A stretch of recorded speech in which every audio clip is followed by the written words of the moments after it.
साथियों, नमस्कार। कांग्रेस के हर उस व्यक्ति को जो वर्षों से भारतीय राष्ट्रीय कांग्रेस की विचारधारा के साथ है, जिया है, उसे भारतीय राष्ट्रीय कांग्रेस के 137वें स्थापना दिवस पर हार्दिक बधाई और शुभकामनाएं।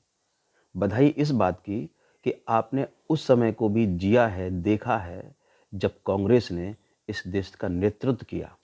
बधाई इस बात की कि आपने इस देश से एक निरंकुश ब्रिटिश सरकार को जाते हुए देखा और इस देश को लोकतांत्रिक, धर्मनिरपेक्ष देश बनते हुए देखा।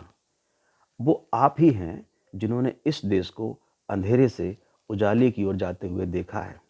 व्योमेश चंद्र बनर्जी से शुरू हुआ ये कारवां गांधी, सुभाष, पटेल, कलाम, नेहरू, इंदिरा से होता हुआ आज एक लंबी यात्रा तय करने के बाद इस मुकाम तक पहुंचा है, जहां हम गर्व से कह सकते हैं कि हाँ, हम इस देश की नींव के पत्थर हैं।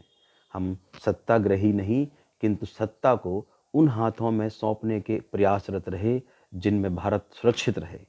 कांग्रेस ने इस देश की सांस्कृतिक विरासत को उसके मूल स्वरूप में रखने के लिए हर संभव प्रयास किया। भारत की उन्नति के हर संभव रास्ते तैयार किए। भारत की उन्नति के लिए जो संभव था वो हमने किया। दुर्भाग्यवश देश एक बार फिर से उन समस्याओं से घिरने लगा है जो इसकी बुनियाद के लिए गंभीर खतरा है। आज सार्वजनिक रूप से उन लोगों को, उन नेताओं को, उन महान पुरुषों को अपशब्द बोले जा रहे हैं जिन्होंने इस देश के लिए अपनी जान निछावर कर दी। महात्मा गांधी जैसा व्यक्तित्व जिसको दुनिया सम्मान करती है, दुनिया सलाम करती है, उनके लिए अपशब्द बोलना निश्चय ही इस देश को गाली देने जैसा है। उनका कोई सानी नहीं है। साथियों, ऐसी परिस्थिति में फिर से कांग्रेस इस देश की जरूरत बन गई है।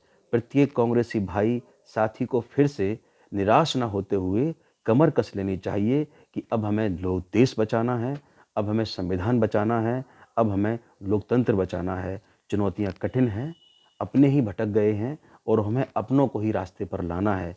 हिम्मत के साथ आगे बढ़ना है, सत्ता के लिए नहीं बल्कि सत्याग्रह के रास्ते पर आगे चलकर देश को उस रास्ते पर फिर से स्थापित करना है जिसके लिए कांग्रेस ने सदैव प्रयास किया और हम सफल हुए। हिम्मत मत हारिए, आप बिल्कुल आगे बढ़िए। हम सब साथ हैं, हम होंगे कामयाब। जय हिंद।